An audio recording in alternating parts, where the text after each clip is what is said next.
안녕하세요. 네, 안녕하세요. 네. 이번 그 심석희 선수의 추가 고소 소식 듣고 느낌이 어떠셨어요?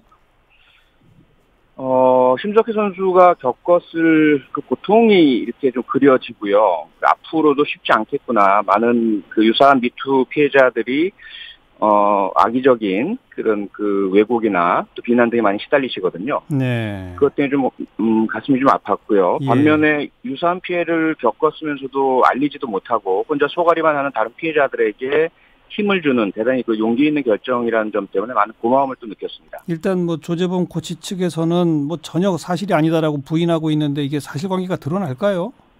네, 수사를 통해서 아마도 성범죄라는 것이 물증은 이제 찾기가 좀 어렵고요. 피해자 가해자의 진술 그리고 진술의 일관성과 또 정황과의 부합성 이런 것들이 누가 더 있느냐에 따라서 대개 유무죄가 가려지거든요. 예, 예. 그런데 이번 사건의 그 심석희 선수의 이야기를 좀 들어보면 사실은 저에게 익명의 제보도 많이 들어와 있었습니다. 국정감사 기간 전후로 해가지고요. 그래요? 예, 그런데 그 쇼트트랙 같은 경우 특히나 어린 나이부터 합숙을 하다 보니까 예. 심석희 선수가 묘사한 방식과 대단히 유사한 방식으로 폭행 및 성폭행 피해를 겪었다라는 그런 예. 익명의 제보자들이 있어서 상당히 예. 저는 개연성이 높다고 생각이 됩니다. 그러니까 의원님께 제보 온 이 가운데 쇼트트랙 선수 출신들도 있었다? 네, 그렇습니다. 지난 국정감사 때 스포츠계 성범죄 문제를 강하게 문제 제기하셨는데 그렇게 하게 된 배경은 어떤 거였습니까? 우선 실제로 알려진 사건들이 반복되는데도 불구하고 대한체육회나 문화체육관광부나 또는 각 그 종목, 협회 등에서 제대로 된 대응을 하지 않았기 때문이기도 하고요. 네.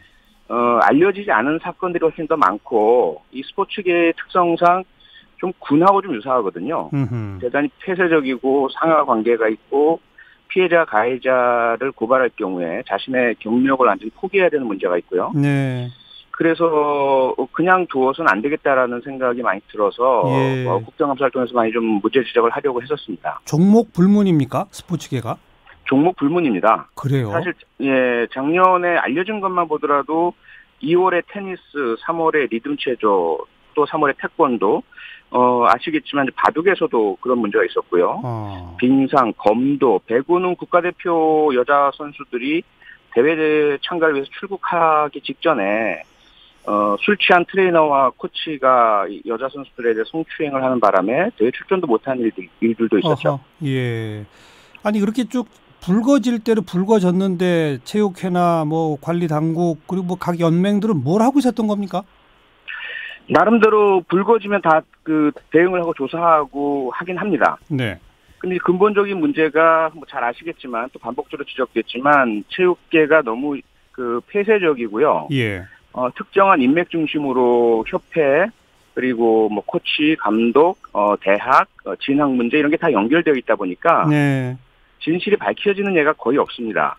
묻혀지게 되고 무마되고 가벼운 징계받고 떠났다가 다시 복귀하고 예. 이런 것들을 본 피해자 선수들은 내가 문제제기를 해봤자 결국 가해자들이 상처 입기보다는 피해자가 더 상처 입는구나. 네. 그러다 보니까 이제 오히려 문제 해결이 잘 안 되는 그런 악순환이 계속 벌어졌던 거죠. 그러니까 우선 사실관계 파악을 위한 철저한 진상조사부터 안 된다는 거죠.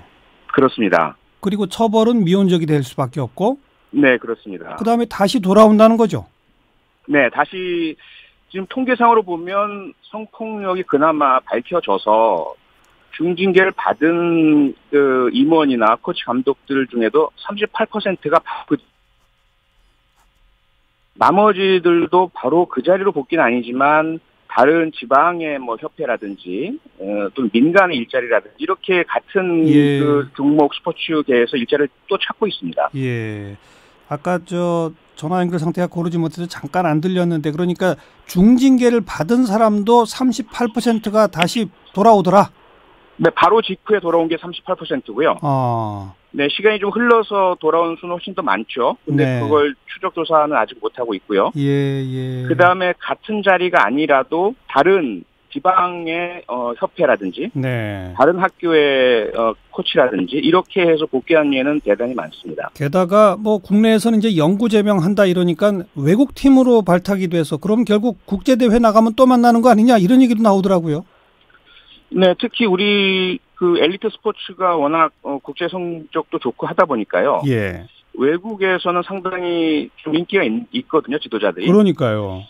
그래서 국내에서 문제가 야기가 돼도 외국으로 가면 환영을 받고, 그러면 국제대회 나가서 피해자 선수들이 외국의 코치나 감독으로 있는 가해자들을 만나게 되는 그런 문제가 발생을 하는 거죠. 이제 어떻게 해야 합니까? 근데 지금 일단 문화체육관광부에서 대책을 내놨고요. 네. 국제적인 부분들은 우리 국내에서 성폭력 가해 사실이 확인되면 국제기구나 외국의 협회들의 그 명단을 고지하고 공개하겠다. 네. 네, 그리고 지금 현재 3월까지는 전수조사를 해서 모두 다 혹시라도 숨어있는 사건도 다 밝히겠다. 예. 그리고 그 폐쇄된 이 구조 자체를 바꾸겠고, 특히 스포츠 교육계에 도사리고 있는 문제를 구조적으로 파헤칠 수 있는 위원회를 독립적으로 만들겠다. 이런 대책을 내놨고요. 예.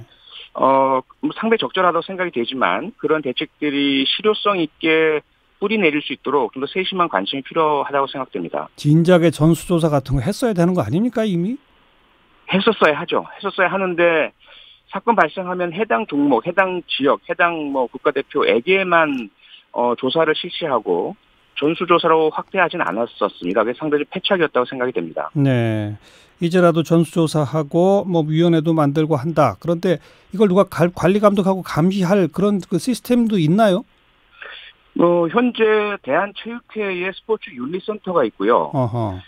그곳에서 지난번에 국정감사 때 제가 증인 신청을 해서 그 센터장이 오셔서 쭉 답변을 주셨는데, 대한체육회에서는 의지를 가지고 있지만 네. 시스템상 어떻게 되냐면 신고나 제보가 들어오면 대한체육회 스포츠 윤리센터에서 조사를 하지 않고요. 해당되는 종목의 협회로 이 사안을 이첩을 합니다. 그거부터 바꿔야 되겠군요. 맞습니다. 해당 종목보다 예. 체육회가 직접 나설 수 있도록. 알겠습니다. 오늘 네네. 여기까지 말씀드릴게요. 고맙습니다. 네, 고맙습니다. 네, 이번에라도 확실히 좀 바뀌었으면 좋겠습니다. 더불어민주당 표창원 의원이었어요.